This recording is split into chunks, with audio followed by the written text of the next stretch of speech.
លជ្រួលតាមគេថាដល់រឿងបុប្ផាបានឃើញផ្ទាល់ភ្នែកការរិះក្នុងចិត្តការអិនមានមែងមានក្លិនកំឡែងតើការអិតមេឃដើមដោះឯណាតាមពិនបុប្ផាជាឈ្មោះស្រង់ស្រីធ្វើឲ្យកវីញាប់ញ័រចិនដាកវីអភ័ព្វជាប់ចិត្តប្រាថ្នាទៀនយកសង្ខារផ្ដាច់ឲ្យមរណាដូចស្នេហ៍នឹងស្រី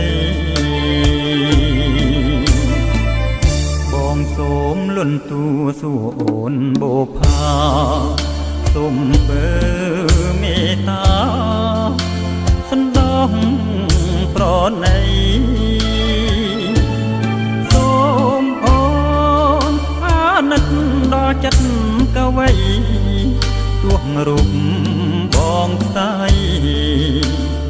ក៏នៅតែស្មងក្នុងនាមចិត្តប្រុសដែលស្មងដូចបងអបការទាំងតង